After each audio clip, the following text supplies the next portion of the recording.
Donc, on va commencer. Bonsoir à tous, rebonsoir pour ceux qui nous ont rejoints depuis quelques temps maintenant. Donc, ce soir, un format un peu exceptionnel puisqu'on a deux biotech et une medtech exactement qui présenteront. Merci beaucoup de vous joindre à nous. Vous connaissez Happy Capital, c'est un site à lever de fonds qui propose donc des projets à impact sociaux et notamment autour de la santé. Merci beaucoup donc de vous joindre malgré l'actualité triste, bien sûr. Et Charles, donc, on est d'autant plus content que vous nous suivez ce soir. Merci encore. Je vais vous laisser la parole pour commencer à Dicartech, puis après Agriculture et Attaque. Donc, trois projets différents, de qualité, j'espère. En tout cas, nous, on en est convaincus, bien sûr, mais j'espère que vous en serez convaincus aussi à la présentation. Je vous laisse la parole, Mathias et Thierry. Mathias, cofondateur de Dicartech, avec des prérogatives complémentaires, un savoir-faire complémentaire qui forme une équipe qui, pour nous, a un projet à trajectoire solide. Je vous laisse la parole, Thierry. Bonsoir à tous. Donc moi je suis le docteur Jacques Lagrèze, je travaille en réanimation et je vais vous présenter donc au début le Dicartech et puis Thierry prendra la suite. Thierry, donc lui qui est spécialisé dans les medtech et qui travaille dans le domaine depuis plusieurs années. Donc Dicartech en fait c'est une société qu'on a créée maintenant depuis 2018. Le but, c'est de commercialiser un dispositif médical qui évalue la perfusion tissulaire. C'est important pour les patients qui sont en soins critiques, notamment qui ont des états de choc. Donc, qu'est-ce que c'est le contexte? C'est la perfusion tissulaire, on l'évalue aujourd'hui par un test clinique cutané. On va appuyer sur la peau et puis on va regarder la peau qui se décolore et puis elle va mettre un certain temps à se recolorer. Et ça nous renseigne sur comment le patient, l'état circulatoire du patient. Le problème, c'est qu'il y a des limites et l'idée, c'est de rationaliser cette mesure en faisant une mesure automatisée. Ça concerne donc l'insuffisance circulatoire, c'est une maladie qui est grave. Ça concerne 2 millions de patients par an qui ont des signes d'insuffisance circulatoire aiguë et parmi eux, il y en a 140 000 qui font des formes sévères et ça aboutit à 40 000 décès. C'est des patients qui ont des signes qui peuvent être parfois très frustres. Pour vous donner une idée, il y a 20 millions de consultations aux urgences par jour et parmi eux, il y a 2 millions qui vont présenter des signes d'insuffisance circulatoire aiguë et le tout, c'est de les détecter. Donc c'est parfois difficile à identifier. Puis quand on est dans les cas graves, le pronostic vital est engagé. L'idée c'est avec une mesure plus précise et puis on pourrait réduire la mortalité. On espère gagner une diminution de 10% de la mortalité. C'est ce qu'on retrouve dans des études où ils font un TRC qui est un temps de relocation cutanée qui est très très bien mesuré. Donc la solution Dicart, c'est quoi? C'est un instrument avec un appareil avec de l'électronique, de la mécanique qui va mesurer le temps de relocation cutanée. Et puis il y a un consommable. Donc un consommable, c'est juste pour protéger la peau. Il y a plusieurs raisons pour ce choix de faire un consommable. C'est que ça permet d'avoir un gain de temps. Il n'y a pas besoin d'asepsie pour le médecin qui le fait ou l'infirmière. Et puis surtout, ça permet d'avoir une propreté, notamment sur les mécaniques qui sont intérieures au dispositif. Donc c'est une procédure qui est très simple avec une bonne sécurité d'utilisation et puis ça permet aussi d'avoir un optique qui est moins malmené en fait par les utilisations itératives. Donc le bénéfice d'apporter un dispositif de cette forme, c'est vraiment d'être opérateur indépendant, d'être plus précis, d'être plus reproductible. Et c'est pour ça que nous on croit pas mal à ce projet d'automatiser la mesure. Alors je prends la suite pour conduire ce projet. J'espère que vous n'avez pas d'écho comme moi. Si, on a un petit écho. Mathias, si vous pouvez fermer votre micro, moi je fais pareil, voilà. Thierry, il vous reste 7 minutes. Bien. On a une équipe qui est assez composée d'experts dans différentes disciplines. Les deux cofondateurs sont, comme l'a dit Mathias, moi-même et de formation biomédicale et Mathias Jacquet-Lagrèze, anesthésiste réanimateur à Lyon. Et puis on a des experts en stratégie et industrialisation des innovations, en stratégie financière et marketing. Un ingénieur biomédical fortement expérimenté qui nous a rejoint il y a 6 mois, Sébastien Reynaud, qui connaît bien les affaires réglementaires et la validation et le marquage CE. Et puis nous avons aussi constitué un comité scientifique d'experts en urgence, réanimation, soins un peu ambulatoires aussi avec Nicolas Rombaud. Et puis, on a des partenaires assez significatifs un laboratoire académique de mathématiques appliquées à l'image et aux projets médicaux en particulier. On est accéléré par Lyon Biopôle, un pôle de compétitivité. On a depuis peu donc engagé une coopération avec des industriels qui se trouvent donc en France, même en Rhône-Alpes, et dans le software embarqué et l'électronique. Et toute cette équipe ne serait rien si notre projet n'était pas, nous n'avions pas étudié le marché. Le marché, qualitativement, on a testé fin 2018 l'accueil sur une preuve de concept d'un appareil automatique versus une évaluation visuelle. Et ça a rencontré un accueil assez satisfaisant chez les urgentistes de plus de 50%, toute spécialité, enfin toute urgence, tout soin, tout patient confondu. Mais chez les pédiatres, il y a 90% d'accueil favorable pour ce type d'innovation. Quantitativement, sur le cœur de cible que seront les urgences, la réanimation, les urgences pédiatriques aussi et la médecine mobile. Médecine mobile, c'est SAMU, médecine de catastrophe, pompiers. Nous avons là chiffré dans ce tableau le type de services concernés et le type de cliniciens concernés. C'est en France de l'ordre de 4000 cibles possibles. En Europe, le marché est donc classiquement, on le multiplie par 6. Donc, c'est 25 000 praticiens possiblement intéressés. Donc, quand on projette ces données sur un lancement commercial, France d'abord, puis pays européens limitrophes, puis étendus, et puis les autres zones protégées par notre brevet que sont les États-Unis, on obtient une figure comme ça. Donc là, j'ai présenté que les chiffres France, et 4 ans après le lancement, de l'ordre de 8 millions de chiffres d'affaires prix end user. Hein. C'est-à-dire qu'il y aura un petit peu de chiffre d'affaires partagé avec des distributeurs. La stratégie étant de pénétrer les centres cibles en direct d'Icartech et par des distributeurs. Le chiffre d'affaires est constitué d'appareils qui sont réutilisables et du consommable, comme nous l'avons mentionné plus tôt. Le consommable, à terme, constituera entre 80 et 85% du chiffre d'affaires, puisqu'on imagine à peu près 3 à 4 000 mesures par an et par appareil installé. Donc voilà donc notre feuille de route. Là aussi, on a simplifié un petit peu. C'est aujourd'hui, après une phase de preuve de concept et d'études de marché que j'ai mentionné, on a commencé depuis 1 an et demi, plus de 18 mois même, le prototypage, l'industrialisation. Et nous avons un appareil intégré qui a permis de conduire des essais cliniques sur volontaires sains qui ont commencé début 2020 et puis dû à la crise sanitaire, ils se sont terminés en juin, mais l'analyse des résultats est très, très encourageante. Elle a porté sur 20 volontaires sains en collaboration avec les Hospices civils de Lyon. Et ce qui va nous permettre d'abord, nous avons beaucoup appris sur plusieurs composantes de notre dispositif. Et donc, on va gagner du temps dans l'industrialisation. On va aussi gagner du temps dans le dossier de demande d'essais cliniques sur patients cette fois-ci, puisqu'on pourra s'appuyer sur des données préalables.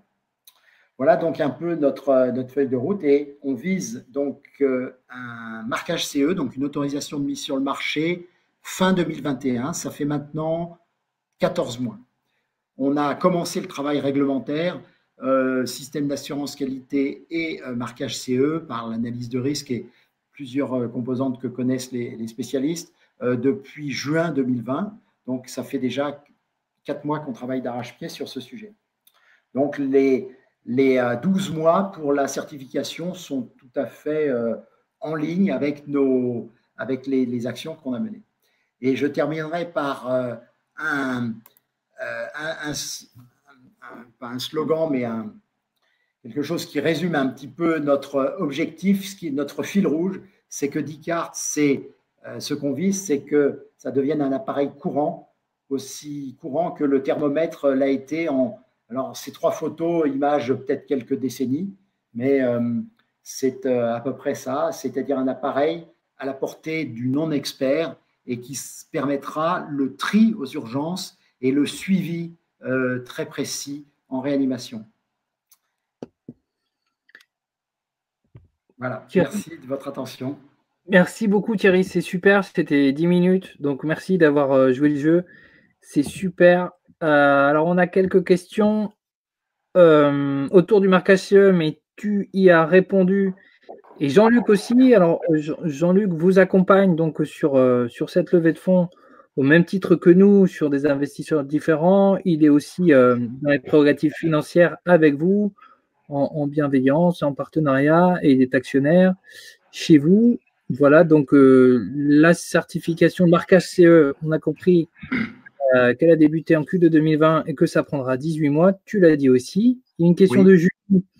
La situation de ces 4 prochaines semaines ne va-t-elle pas freiner votre processus d'avancement?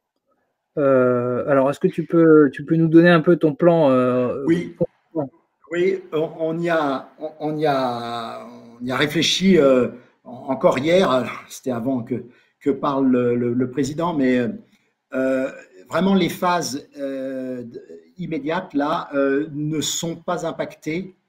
Parce qu'il y a des études d'industrialisation qui se passent sur ordinateur, hein, pour ce qui est du logiciel embarqué, qui se passe en électronique. Il y a conception on est en train de développer une carte spécifique, mais il y a encore dessin des circuits imprimés, dessin des implantations de composants. En mécanique, il y a encore du dessin de pièces. Et donc, effectivement, l'approvisionnement des composants et des pièces mécaniques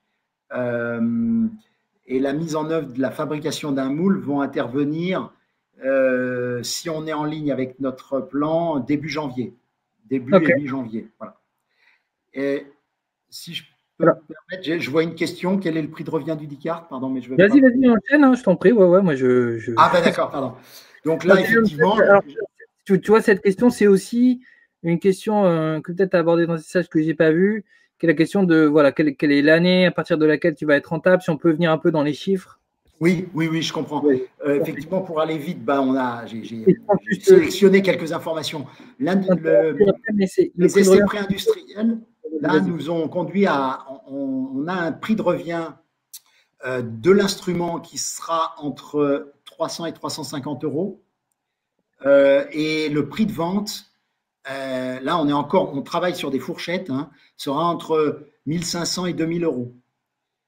Prix end user, hein, encore une fois. Donc, ça permet de s'appuyer sur un intermédiaire à qui on pourrait le vendre, un distributeur pour nommer, de l'ordre de 1000 euros. Et le consommable, on est dans un premier temps à 40 centimes pièce et on a testé entre 1 et 2 euros qui sont des prix acceptables par le marché, 2 euros le prix. Et ça, c'est une première ébauche pour le consommable parce qu'on a de bonnes indications pour dire qu'on pourra diminuer ce prix de fabrication, ce prix de revient de 40 centimes, tendre vers les 20, voire les 15 centimes en volume. OK.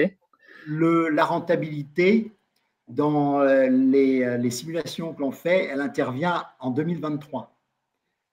On a donc 2021, fin du lancement, mais en une année et demie, en une année et demie de vente, on atteint le seuil de rentabilité. Ok, Thierry, il reste 5 minutes. Alors, on va aller un peu sur les questions. Alors, les marchés internationaux visés par Descartes Tech, lesquels sont-ils, peut-être par ordre chronologique? Ça sera fait un peu, comme je l'ai dit dans une précédente échange, d'opportunités, mais c'est France et les gros poids lourds européens. Okay. Italie, Allemagne, Benelux et Espagne. Point d'interrogation, Royaume-Uni. Ouais. Et puis, le plus vite qu'on peut, USA.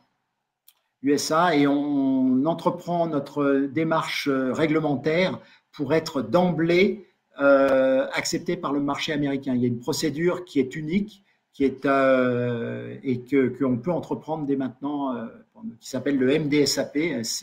C'est un audit unique pour plusieurs zones du monde, Europe, États-Unis, Brésil, Japon, Australie, et on va choisir cette option. Ok, merci. Les consommables que tu évoques sont-ils couverts par votre brevet aussi?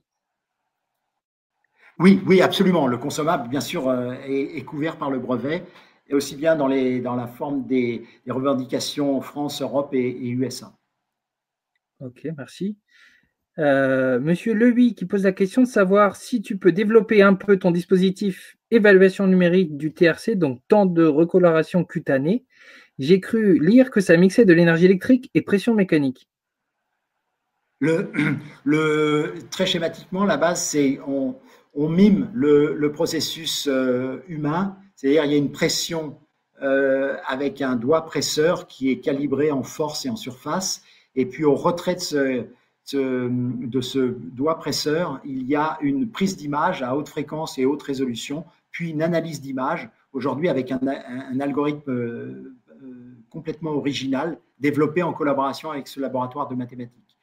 Et nous sommes d'ailleurs les pionniers à constituer pour avoir constitué la première base de données des TRC numériques. Et ça va nous donner un avantage déterminant quand, dans une deuxième phase, on va appliquer un algorithme d'intelligence artificielle sur cette base de données annotée. Alors, une question de Philippe.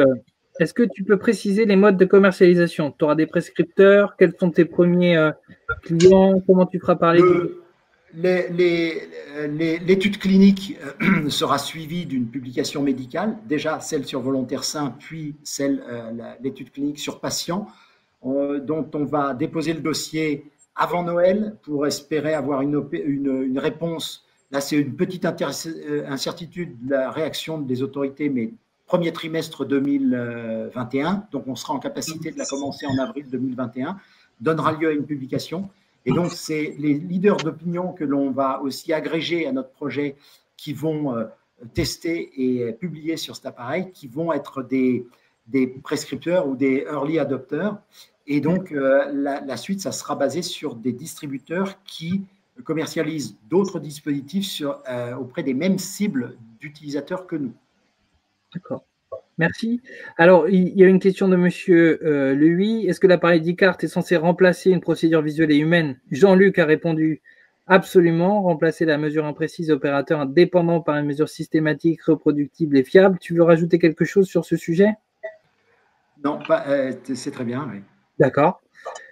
Monsieur Renucci, une question supplémentaire, la dernière. Le brevet sur le consommable est-il vraiment solide? C'est une très bonne question. La réponse la plus honnête, pour ceux qui connaissent bien la propriété industrielle, c'est on ne connaît la solidité d'un brevet que quand il est attaqué.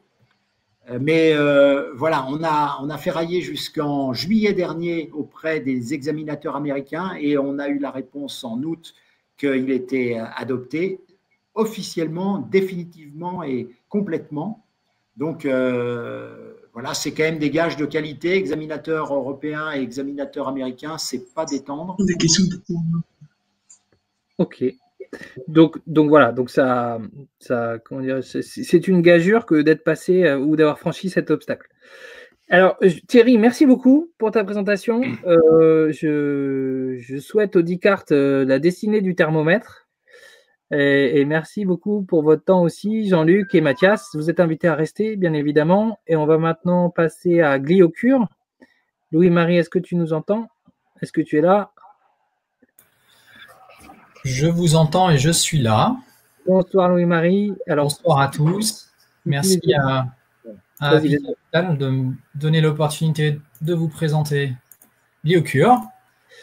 Et je vous mets la présentation.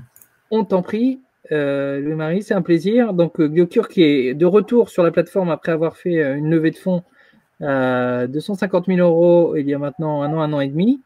GlioClear qui traite du sujet du glioblastome, qui est une des tumeurs les plus malignes du cerveau. Louis-Marie, donc, qui est fondateur et cofondateur avec Claire, et j'ai oublié le prénom de Monsieur Heyer, tu m'excuseras. Joël Heyer, oui, docteur Joël, voilà, de GlioCure. Et écoute, on est ravis de te soutenir encore. C'est une belle cause et une belle molécule. Donc, je te laisse la présenter, Louis-Marie. Très bien, merci pour cette introduction. Donc, ça me permet d'enchaîner directement sur qui est GlioCure. Effectivement, nous sommes une société de développement de médicaments spécialisée en neuro-oncologie, donc sont les cancers du cerveau, les tumeurs cérébrales, et en stade préclinique, c'est-à-dire encore au niveau des expérimentations animales. Donc, tu as présenté les cofondateurs. Aujourd'hui, il y en a 2 d'entre eux qui sont dans l'équipe de management, Dr Clélia Dupilou-Chambaud, moi-même, et puis il nous a rejoint le Dr Paul Baldwin, qui est pharmacien industriel et qui se charge des développements pharmaceutiques du produit. Aujourd'hui, l'équipe de GlioCure, c'est 6 personnes, donc 3 en management et puis 3 opérationnels. Et puis, on s'appuie également sur un conseil scientifique et médical autour du docteur Joël Heyer, qui est donc l'inventeur principal. Il y a un professeur de neurochirurgie à l'université de Ulm en Allemagne, le professeur Alach. Jean-Pierre Bizarri, qui est un médecin oncologue industriel qui a participé à la mise sur le marché de plusieurs, quasiment une dizaine de produits dans le domaine de l'oncologie, et le docteur Joël Richard, qui est lui un spécialiste du développement pharmaceutique des peptides. Et ce qu'on souhaite faire aujourd'hui, c'est adresser dans notre domaine le besoin médical le plus important, le plus critique, c'est celui du glioblastome. Donc, comme l'a rappelé Antoine, c'est à la fois la tumeur du cerveau, à la fois la plus fréquente et la plus agressive, sur laquelle le traitement de la prise en charge n'a pas évolué depuis 20 ans. C'est de la chirurgie, puis ce qu'on appelle le protocole de Stupp, c'est une association de radiothérapie avec une molécule qui est un cytotoxique non spécifique qui s'appelle le temozolomide, témodal de son nom commercial. Et en fait, aujourd'hui, donc 40% des tumeurs malignes, le glioblastome, avec une survie médiane de 15 à 18 mois, 5% de survie à 5 ans, et ça représente quasiment 200 000 décès par an dans le monde, environ 3 000 en France, c'est plus que l'ensemble des accidents de la route, pour vous donner un ordre de grandeur. Alors nous, ce qu'on propose, c'est le développement d'une première molécule, une molécule qui est un peptide, et qui a une propriété, c'est celui de venir se lier à ce qui s'appelle la bêta-3 tubuline. Alors, c'est un petit peu technique, je rentre légèrement dessus. La bêta-3 tubuline, en fait, c'est une espèce de brique qui, en se polymérisant, en s'agitant les unes aux autres, va mettre en place les rails, des microtubules, ce que vous voyez en haut sur le premier dessin, ces rails sur lesquels donc, les chromosomes vont migrer pour faire d'une cellule mère avoir 2 cellules filles. Eh bien, cette bêta-3 tubuline, elle est présente dans les cellules de glioblastome, elle est présente dans quasiment toutes les cellules du système nerveux central, mais elle n'est pas présente dans les cellules saines. Et c'est la raison pour laquelle, en fait, on a une activité qui va bloquer la division des cellules tumorales, mais qui ne va pas avoir d'effet sur les cellules saines du cerveau, comme les neurones ou les astrocytes, dans lesquels notre peptide, on le voit, c'est la fluorescence jaune sur les photos de droite, rentre très légèrement, mais n'a pas d'activité, ne perturbe pas ce qu'on appelle ce faisceau mitotique.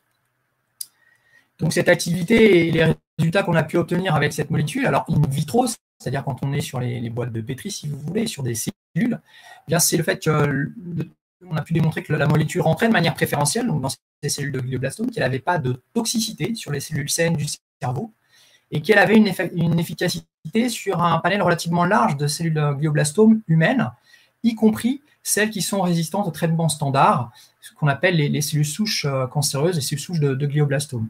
Et puis on a aussi bien sûr des résultats in vivo, c'est-à-dire chez l'animal, où là on a pu de la même manière démontrer qu'il y avait une activité significative du produit après administration intraveineuse et un seul cycle, donc 5 administrations quotidiennes sur 5 jours.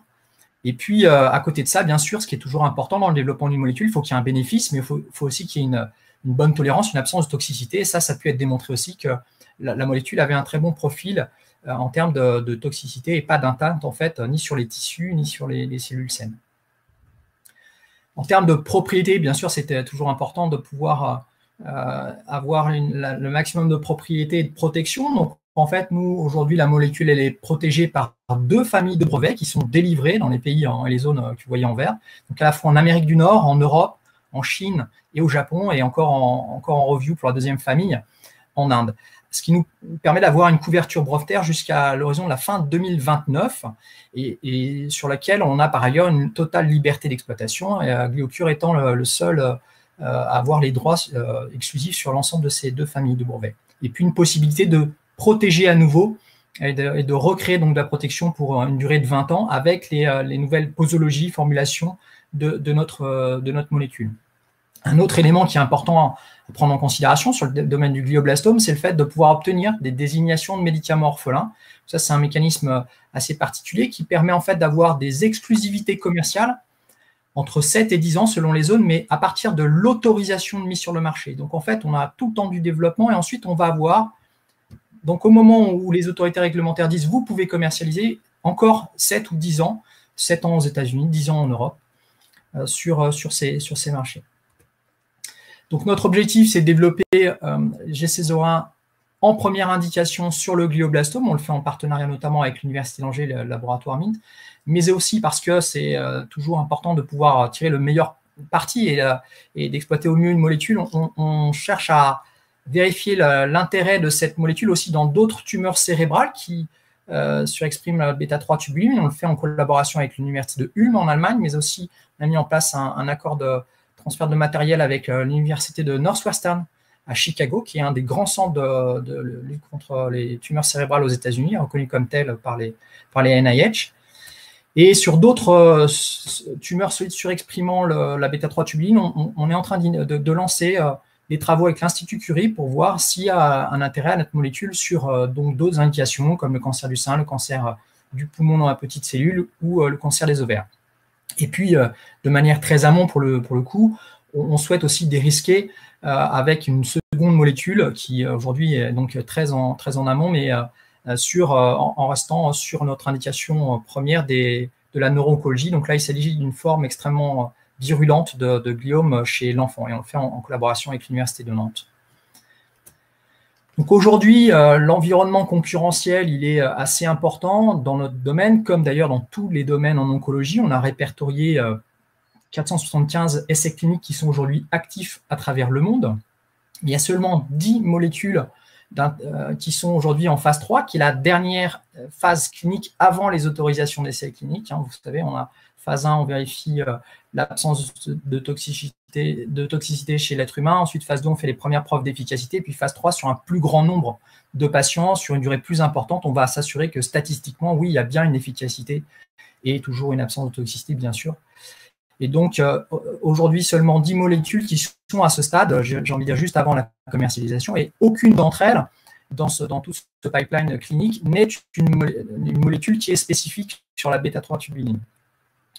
Et par ailleurs, quand on regarde ce paysage concurrentiel, avec certaines thérapies très innovantes, des thérapies cellulaires, des thérapies géniques, etc., en regardant chacune des propriétés de ces grandes familles de molécules, on pense, nous, que notre molécule a le potentiel, quand elle aura passé ses essais cliniques aussi, mais à être le futur traitement de référence sur le glioblastome. Pourquoi? Parce qu'elle a cette efficacité sur tous les sous-types de glioblastome, ce que n'a pas du tout le traitement standard de combinaison radiation et témozolamide, et ce qu'il n'y a pas non plus des thérapies ciblées ou les immuno-oncologies qui sont immunothérapies qui sont spécifiques, mais sur un nombre extrêmement restreint de patients.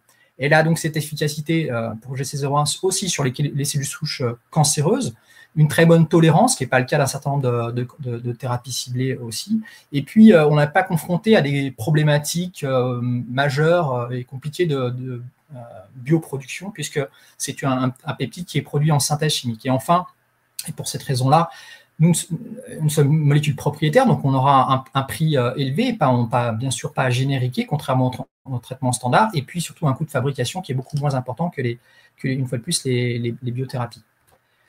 Le marché aujourd'hui, il est estimé par un acteur du domaine qui s'appelle Global Data, un chiffre d'affaires potentiel pour l'ensemble des molécules qui seraient commercialisées à 1,4 milliard à l'horizon 2027. Et c'est un marché, évidemment, qui attire un certain nombre d'acteurs importants de la pharmacie, les big pharma, ce qu'on appelle big pharma ou biopharma, qui sont en fait nos clients potentiels, parce que notre objectif n'est pas directement ce marché de 1,4 milliard, mais en fait d'aller nouer un partenariat industriel. On souhaite le faire assez rapidement, c'est-à-dire sur la base d'une d'autorisation d'essai clinique, c'est le moment où la fenêtre d'opportunité de ce type de deal peut arriver. Et aujourd'hui, si on ne prend que les accords passés sur cette indication du glioblastome, il y en a 6 à 8 environ par an qui se font avec des valeurs de l'ordre de 160 millions de dollars et des paiements amont, c'est-à-dire au moment de la signature de l'accord, de 11 millions de dollars. Donc en fait, c'est ce chemin-là qu'on souhaite prendre. Aujourd'hui, on en est encore au dernier stade en fait des essais chez l'animal juste avant la préclinique réglementaire, là où on va vérifier l'absence de toxicité du produit chez l'animal sain dans les conditions de bonne pratique laboratoire avec le produit qu'on va utiliser directement chez l'homme. Et donc ça, c'est une phase qui nécessite un certain montant, donc de l'ordre de 1,5 million d'euros. Nous, on a encore quelques éléments de preuve de concept qu'on souhaite obtenir, et notamment la réalisation d'un essai clinique vétérinaire chez les chiens qui ont spontanément cette maladie, parce qu'on pense que c'est la preuve ultime avant les essais cliniques de l'efficacité du produit sur cette indication. Et donc d'aller chercher un premier deal industriel au moment de l'autorisation d'essais cliniques avec une multiplication par 3 de la valeur de la société dans l'intervalle. Ça, c'est l'objectif premier d'une sortie assez rapide. C'est pas forcément ce qui se passera de manière certaine. En tous les cas, on va travailler à ça. Mais ce qu'on souhaite pouvoir faire, le cas échéant, de manière, j'ai envie de dire, en termes de plan B, c'est que nouer un accord à ce style-là, mais en termes sous une forme d'option, où là, le partenaire industriel couvrirait les coûts des développements cliniques et permettrait une sortie sur la base des résultats cliniques, de premiers essais cliniques humains, donc à un horizon plus lointain, bien évidemment, mais avec une multiplication encore, un saut de valeur encore plus conséquent. Voilà le chemin qu'on se propose de faire avec vous, si vous nous permettez de franchir et nous aider à franchir ce premier pas, où il nous reste en fait ces quelques éléments de preuve de concept supplémentaires, essais cliniques vétérinaires chez le chien notamment, à franchir. Donc, une recherche de 526 000 € aujourd'hui, sur laquelle notre investisseur principal, le Dr Bernard Majoie, qui est l'ancien PDG des laboratoires Fournier et aujourd'hui président de la fondation Fournier-Majoie pour l'innovation, qui est une fondation spécialisée en oncologie, s'est déjà engagé à réinvestir 200 000 €. On va acter les choses dans les tout prochains jours avec lui. Et donc, vous pourrez voir ça aussi arriver sur le compteur de Happy Capital. Voilà pour la présentation que je souhaitais vous faire ce soir de GlioCure, de son équipe et de ce qu'on vous propose de faire avec votre soutien. Merci à vous. Louis et Marie, merci beaucoup. C'était super clair. Tu as réussi à vulgariser des aspects techniques. Moi, je voudrais juste revenir sur un petit point. Et si j'écorche la vérité, merci de me corriger. Dans la recherche de la mise sur le marché d'un médicament, vous avez des phases qui s'appellent précliniques, qui est aussi appelée la phase 0, qui est la phase pendant laquelle on teste sur les animaux le candidat médicament. Et puis après, vous avez la phase clinique que décrivait donc Louis-Marie, qui est la phase pendant laquelle il y a 2 sous-phases. Une phase où on teste l'innocuité du médicament sur l'homme. Voilà. Dès qu'on est en clinique, on est sur l'homme. Et une phase 2 où on teste l'efficacité du médicament sur l'homme. Et la phase 3, dont on entend parler d'ailleurs aujourd'hui sur tout ce qui est le vaccin contre le Covid ou la Covid, qui, elle, vise à extrapoler en fait les cohortes sur lesquelles auront été jugées l'efficacité du médicament en phase 2 sur beaucoup plus de personnes. Et par exemple, en Chine, vous voyez, le vaccin contre la Covid est actuellement testé sur des centaines de milliers de personnes. Voilà. Donc, juste pour recaler un peu, Louis-Marie, tu es en phase préclinique. Sur DicTech, il n'y a pas de sujet, c'est une medtech, donc on n'est pas soumis à ces phases, mais par contre, on a un obstacle majeur qui est le marquage CE, on en a parlé, et on verra avec TAC ces notions de phase aussi par après. Voilà, merci beaucoup, Louis-Marie. Alors, une question, oui, alors juste voulais dire, effectivement, donc j'avais fait part sur les commentaires de la promesse d'investissement de M. Majoie, c'est super. Donc tout cela va nous aider très très très fortement, et donc ça revient aussi à dire que le seuil de validation est virtuellement ou potentiellement passé pour ton projet, et que donc tout à chacun qui investirait dans ton projet est certain d'avoir le crédit d'impôt. Je voulais juste ici le dire, le ticket minimum c'est 250 €. Voilà, alors maintenant les questions. Qu'est-ce qui t'a poussé à traiter le glioblastome plutôt que d'autres tumeurs cérébrales? Tout simplement parce que c'est celle sur laquelle le besoin médical est le plus important aujourd'hui, c'est-à-dire tant en termes de nombre de patients qu'en termes d'agressivité de la tumeur. Donc, une fois de plus, pour reprendre les chiffres que je vous ai présentés, on est sur une survie médiane après diagnostic de 15 à 18 mois, une survie à 5 ans qui est de l'ordre de 5%. Ça s'améliore un petit peu avec la prise en charge de chirurgie et puis les essais cliniques sur lesquels répondent quelques patients, mais on reste toujours sur cet ordre de grandeur. Donc, le besoin, il est vraiment à cet endroit-là, si vous voulez, en neuro-oncologie en tous les cas. D'accord. Est-ce que la molécule GC01, tu as un faisceau de preuves ou des certitudes sur sa capacité à être active efficacement contre d'autres cancers? Où est-ce que tu en es dans ces recherches? Alors, sur les autres cancers, on a initié, comme vous l'avez vu, plusieurs collaborations. On a fait aussi des travaux en interne. Donc, dans nos collaborations, on a pu, à ce stade, obtenir des résultats qui sont des résultats simplement in vitro, c'est-à-dire sur des cellules, mais où on a une activité qui est plus forte que le contrôle positif sur des cellules de neuroblastome ou de médulloblastome. Alors, le médulloblastome, c'est une autre tumeur cérébrale qui est plutôt une tumeur pédiatrique. Le neuroblastome, c'est une tumeur du système nerveux central, mais au niveau des reins. Une fois de plus, quasi exclusivement chez l'enfant. Et puis, on a pu aussi obtenir des éléments de preuve sur des lignées de cancer de sein triple négatif.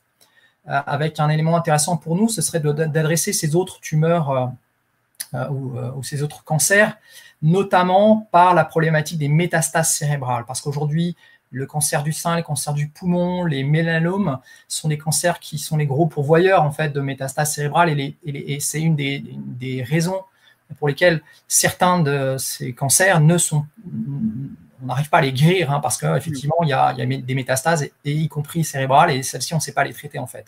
On arrive parfois à les traiter, mais elles sont multifocales et généralement, c'est là. Ouais.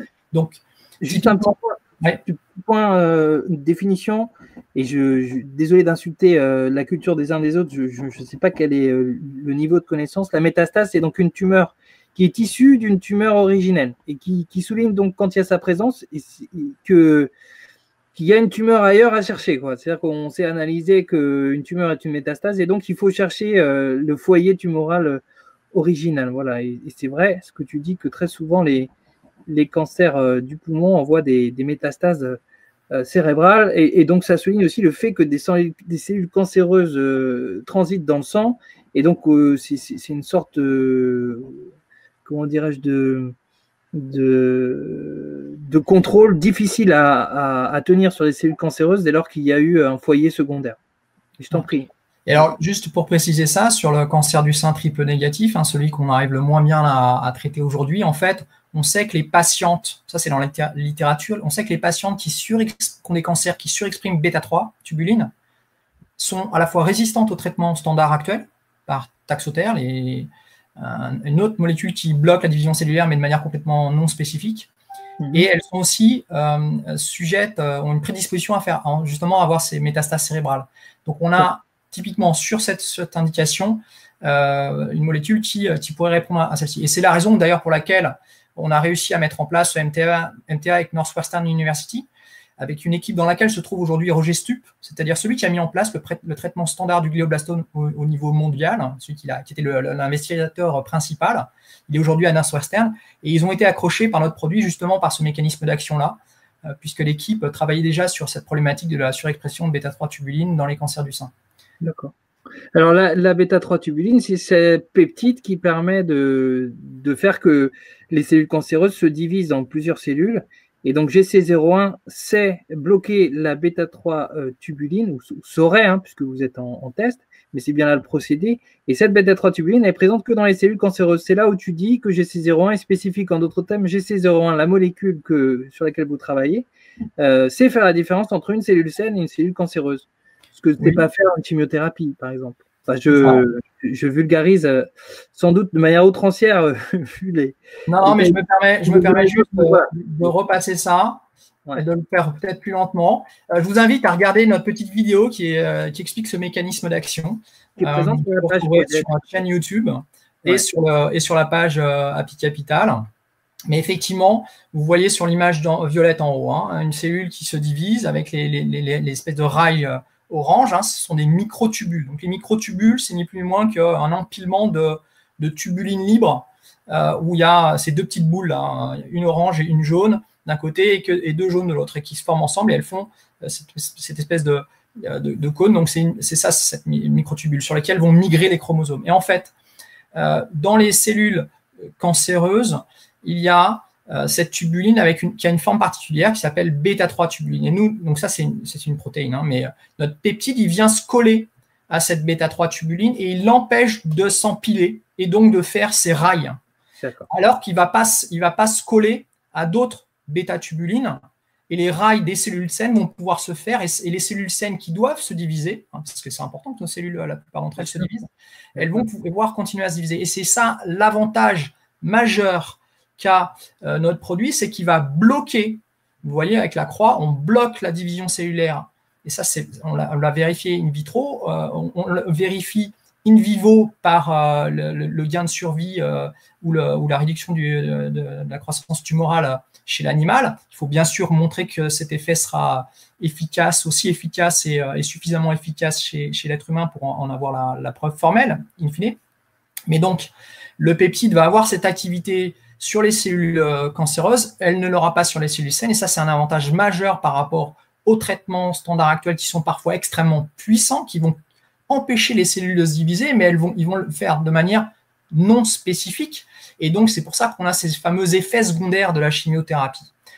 Ça, c'est une première chose. Et la deuxième chose, c'est un petit peu plus loin, c'est le fait, en deux mots, c'est cette troisième ligne, c'est le fait qu'on va avoir cette activité aussi sur les cellules souches cancéreuses. Je vais très vite. Voilà. Les cellules souches cancéreuses, où là, en fait, c'est celles qui sont résistantes en fait au traitement standard. Donc elles vont pas, même celles-ci, les traitements standards ne les empêchent pas de se diviser. Et nous, on le voit, vous le voyez là, avec face à un produit qui s'appelle la colchicine, donc sur l'histogramme, où on a à des concentrations les plus élevées une activité qui est extrêmement puissante sur ces souches cancéreuses. Donc voilà les deux avantages majeurs: l'absence de toxicité sur la cellule saine, la forte activité sur les cellules souches cancéreuses. Ok, merci beaucoup Louis-Marie. On avait des questions encore, notamment pourquoi les chiens à museau court? En deux mots. Alors pourquoi? Parce qu'il y a une étiologie. Ils ont tout simplement 3 à 4 fois plus statistiquement de chance de faire le glioblastome. Bon, pour des raisons génétiques certainement, mais tout n'est pas expliqué encore. D'accord. Ben ouais. Merci beaucoup, merci infiniment de ton temps. C'est pas facile, d'autant plus que tu étais tout seul. Alors que tac, ils sont 3. Donc Christian, Laure, Élise. Donc merci encore Louis-Marie. Je propose que les questions à laquelle on n'aura pas répondu là ce soir, tu y réponds en direct. Donc, Christian, bonsoir. Merci de votre présence. Christian, donc vous êtes ancien directeur général de l'Institut Pasteur et d'autres expériences encore, mais je vous laisse vous présenter. Vous nous répondez là depuis la Floride, aux États-Unis. Donc merci pour votre temps. Merci aussi à Laure et Lynn qui sont là. Donc ça, c'est un candidat médicament contre la résistance à l'insuline. Je vous propose une interview un peu décousue, sans support, c'est pas grave. Moi, j'ai quelques questions à vous poser. Voilà, mais si vous pouvez commencer peut-être par vous présenter et préciser le produit que vous allez utiliser et la manière dont les fonds que vous proposez de lever vont être utilisés, ce serait parfait. Merci beaucoup Antoine. Donc effectivement, et bonsoir à tous. Je présente ce soir avec Lise Santoro qui a été recrutée récemment comme CEO de la compagnie. Je suis executive chairman de la compagnie. Et Laure Jameau qui est COO et également en charge de la coordination scientifique. Brièvement, donc je suis un MD PhD hépatologue. J'ai dirigé une unité de recherche et un service clinique pendant plusieurs années, puis direction générale de l'INSERM, vice-présidence de l'Institut Mérieux avec Alain Mérieux et direction générale de l'Institut Pasteur. Et depuis 2 ans, je suis professeur à University of South Florida et président du Global Virus Network. Donc, nous vous présentons aujourd'hui la société The Healthy Aging Company, TAC.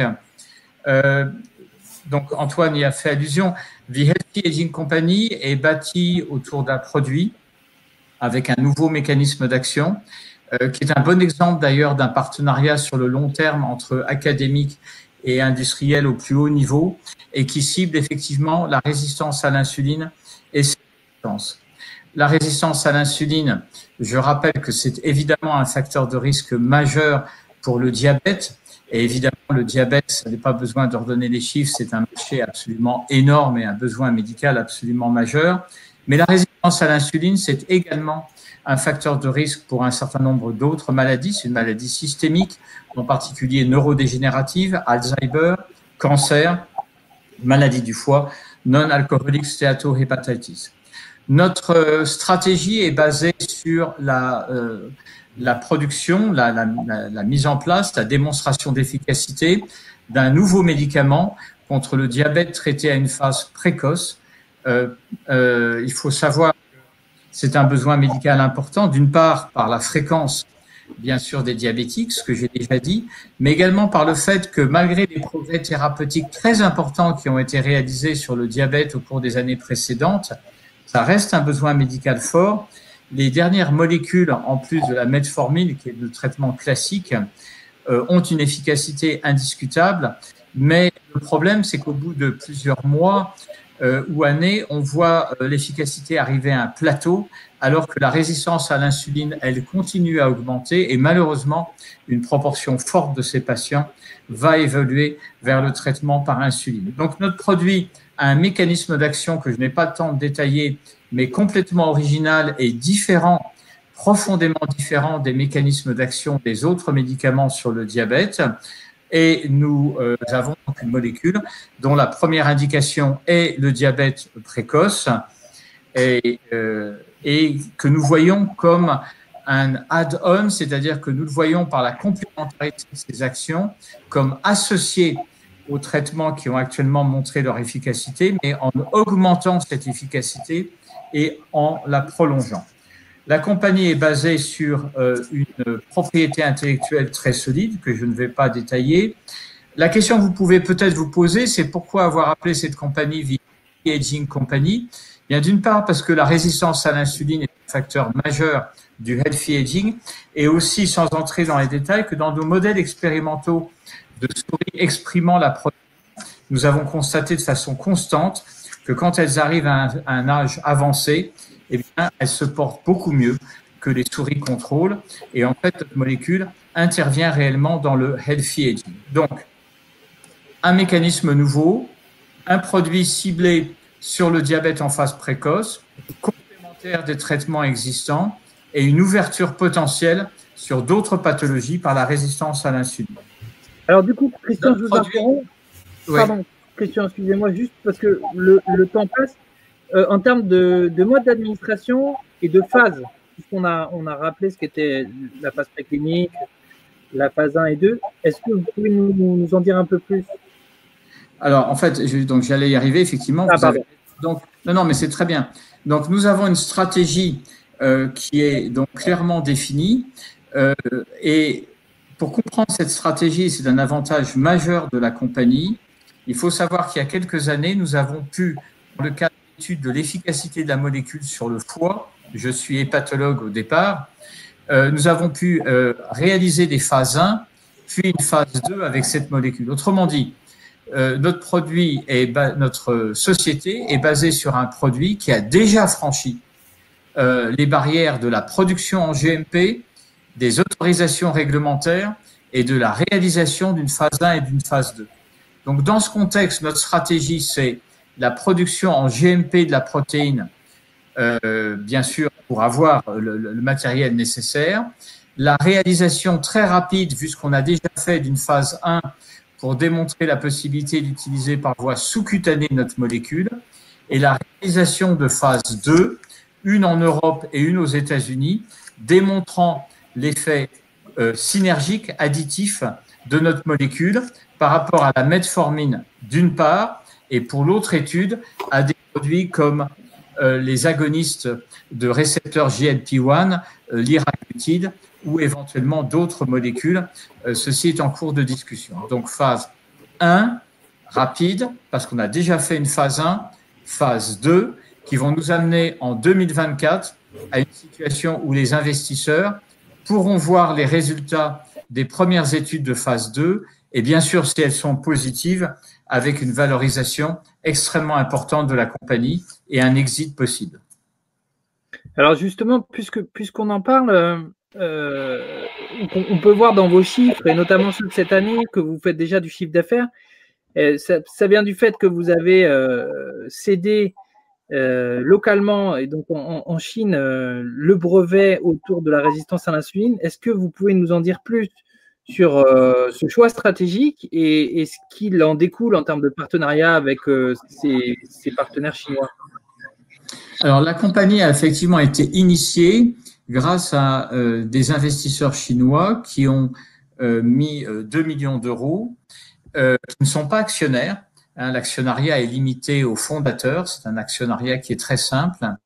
Et donc, ces investisseurs chinois ont investi avec en contrepartie une licence monde pour le brevet foie qui allait à expiration de façon rapide, sur lequel on touchera des royalties pour des études qui seront menées en Chine sur l'effet de la molécule sur le foie, et une licence Chine uniquement pour le brevet résistance insuline. Notre stratégie, c'est maintenant de lever bien sûr des fonds pour réaliser ces phases cliniques dont j'ai parlé. Ok. Alors, en termes de concurrence, vous l'avez évoqué avec Metformin, est-ce que vous avez spécifiquement des concurrents qui traitent de la résistance à l'insuline et qui pourraient être comparables de manière directe ou indirecte à votre trajectoire? Alors, d'abord, aucune molécule actuellement connue n'a le même mécanisme d'action. Notre mécanisme d'action est même profondément différent, et je reviens toujours, parce que c'est un point majeur, complémentaire, parce que notre molécule agit sur la matrice extracellulaire comme un nouveau type d'antioxydant. Le deuxième point, c'est que nous ne sommes pas en compétition avec les nouveaux traitements sur le diabète précoce, puisque notre stratégie est de nous associer à ces traitements pour en augmenter l'efficacité. Concernant la résistance à l'insuline, il y a une molécule concurrente qui est la molécule de Poxel, l'iméglimine, qui clairement cible la résistance à l'insuline, encore une fois par un mécanisme d'action différent, et qui actuellement a rapporté de faire des phases 3, en particulier au Japon. Donc voilà l'état de la concurrence actuellement. D'accord. Bon, j'en profite, j'enchaîne sur certaines questions qui sont apparues. Monsieur Alexandrovitch qui pose la question de savoir quel pourcentage de diabétiques seront candidats à ce traitement. Est-ce que c'est tous les diabétiques, une partie, les prédiabétiques aussi? Alors, c'est évidemment une très bonne question. Au départ, il s'agit vraiment de cibler, si vous voulez, des diabétiques avérés à des stades précoces de leur diabète. Mais il est clair que la démonstration d'efficacité conduira à adresser le marché du prédiabète et par en fait une extension off-label progressivement à traiter tous les patients. Donc en fait, c'est réellement une molécule qui, si elle montre son efficacité, encore une fois de complémentarité, aura vocation à traiter l'ensemble des patients diabétiques. Donc, en d'autres termes, il y a de la concurrence, mais finalement, prendre le médicament issu de votre molécule et les molécules existantes, tout ça peut être vertueux. Oui. D'accord. Alors, est-ce que vous avez une estimation de date pour une potentielle sortie des investisseurs qui investiraient aujourd'hui? Fin 2024, nous aurons terminé les deux études cliniques de phase 2 et bien évidemment, en cas de résultat positif, il y aura une valorisation considérable de la société et une possibilité d'exit pour les investisseurs. Alors, pardon? S'ils le souhaitent, je veux dire, ce ne sera pas obligatoire. Bien sûr. Alors, c'est vrai qu'il y a un potentiel énorme, hein, parce qu'un dixième de la population mondiale est concernée par ce sujet du diabète ou du diabète, ce qui est juste énorme. Alors, j'ai une autre question là de Maël. Quelle serait la prochaine indication à laquelle s'attaquerait TAC et pourquoi? Est-ce qu'à part le diabète, la molécule ALF, puisqu'elle s'appelle comme ça, pourrait-elle, dans votre esprit, traiter une autre indication immédiatement après donc la résistance à l'insuline? Alors la réponse est oui. Notre stratégie est basée encore une fois sur un focus, comme on dit en anglais, très précis sur un produit à délivrer pour le traitement du diabète précoce. Donc ça, c'est très clair et on a une stratégie très claire, bien établie, qui va nous amener à démontrer son efficacité en complémentarité. Parallèlement, et tout est dans le parallèlement, nous avons des études précliniques. Par exemple, nous avons une collaboration avec University of South Florida où je travaille pour évaluer l'effet sur des modèles expérimentaux d'Alzheimer.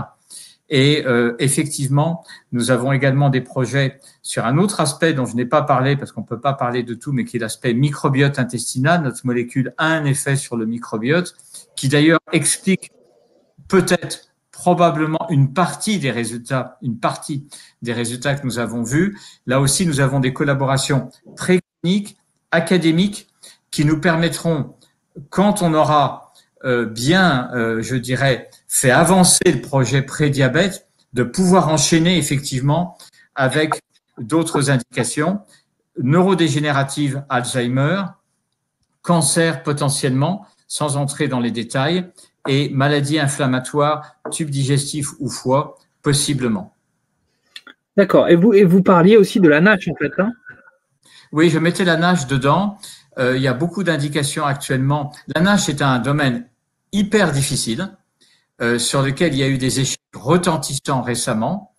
Et donc, c'est encore une fois la raison pour laquelle la compagnie a une stratégie, je le redirai jamais assez, parfaitement centrée sur le prédiabète et sur le diabète en phase précoce. Mais oui, notre molécule a un potentiel sur la NASH que nous analyserons sur des modèles précliniques en parallèle en fonction des investissements que nous avons. Okay, merci beaucoup. Et peut-être une dernière question, Christian, plus indiscrète, mais le fait donc que vous soyez aux États-Unis, pour vous, c'est une opportunité pour la trajectoire de TAC à venir? Est-ce que, voilà, dans ce pays dont on sait que le mode d'alimentation peut générer un peu plus de diabétiques qu'ailleurs, qui est donc les USA, est-ce que vous pensez que cette situation a privilégié, puisque vous êtes même détenteur de la green card ou citoyen américain, est-ce que vous pensez que vous allez pouvoir faire bénéficier TAC à travers d'investisseurs dont on sait qu'ils sont peut-être moins rétifs aux États-Unis qu'en Europe? Là-dessus, on a des perspectives de votre côté? Oui, absolument. Alors d'abord, TAC donc, est une compagnie française qui est incubée à Paris Biotech à Cochin. Mais TAC a une filiale américaine qui a été, comme on dit, incorporated et qui est incubée dans l'incubateur de University of South Florida. Et moi, je suis effectivement executive chairman et directeur également de la filiale US. Et oui, ce sont des opportunités remarquables. D'une part, parce que ça nous donne accès clairement à tout un milieu d'innovation et d'investissement, je dirais, en prise directe. Et puis deuxièmement, parce que comme vous l'avez dit, je dirais malheureusement, le besoin médical est peut-être encore plus évident aux US qu'ailleurs, même si en fait le diabète de type 2 et la question du healthy aging est un problème en fait mondial. D'accord. Bon, mais merci infiniment, Monsieur Bréchot, pour votre temps. Laure et Lise, de la même façon. Merci à tous de votre présence malgré l'actualité chargée. Vraiment, merci encore. N'hésitez pas à poser vos questions soit à travers nous, soit à travers les contacts qu'on a mis dans les commentaires attaque, au même titre que Biocure et que Dicartech. Donc, merci à tous encore une fois et à très bientôt. On recommencera évidemment ces visios très bientôt et je vous souhaite à tous une bonne soirée. Merci. Au revoir. Merci, au revoir. Merci à tous, au revoir.